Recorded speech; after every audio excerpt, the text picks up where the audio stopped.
നമസ്കാരം, എന്നെ മനസ്സിലായോ? 5 വർഷം മുമ്പ് വോട്ട് ചോദിച്ചു നാളല്ലേ? അതെ. ജയിച്ചിട്ട് പിന്നെ അങ്ങനെ കണ്ടിട്ടില്ല, ഭൂമിയിലില്ലായിരുന്നു. ഓരോരോ തിരക്കുകളല്ലേ മോനെ. മോന്റെ അപ്പൂപ്പനും ഞാനും ഒക്കെ ഒരേ പാർട്ടിക്കാരാ. അപ്പൂപ്പനെ ഞാൻ മെനങ്ങാന്നൂടെ കണ്ടതേ ഉള്ളൂ. അപ്പൂപ്പൻ മരിച്ചിട്ട് 3 വർഷമായി.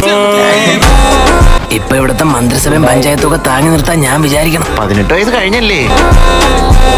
അപ്പം മോന്റെ ഓട്ടം എന്തായാലും എനിക്കായിരിക്കുമല്ലോ അല്ലേ? തീർച്ചയായും. അല്ല, ഞാൻ ജയിച്ചത് കളിക്കാനൊരു ടർഫ്. ഒരു ഫുൾ മന്തി വേണോ?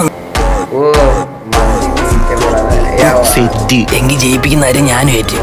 ബ്രോ, ഇതാണ് നമ്മുടെ സ്ഥാനാർത്ഥി. ബ്രോയെ കണ്ടാലറിയാം ബ്രോ നമ്മുടെ പാർട്ടിയാണ്. ഷേട്ടാരിക്ക് വോട്ടില്ല, मैं ബംഗാളി ഹേ.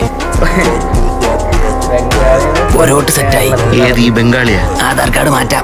എടാ, നിനക്കൊരു രാഷ്ട്രീയ ഭാവം ഞാൻ കാണുന്നുണ്ട്.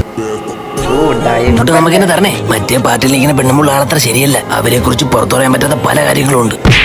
ഞാനാണ് ഇവിടെ ഇലക്ഷൻ നിൽക്കുന്നത്. എന്താണ് എന്നെ കുറിച്ച് പുറത്തു പറയാൻ കൊള്ളാത്ത കാര്യം? ഈ കൊച്ചു പെണ്ണ ഇലക്ഷൻ നിൽക്കുന്നത്. ക്രഷ് അടിച്ചതാ നീലി ചിടക്കണത്. ഐസ്ക്രീം അല്ല, കൊരിനിടുന്ന മരുന്നാണ്. ഇത് എത്ര ലിറ്റർ പാല് തരും? ഇതിന്റെ അകിട് എവിടെ?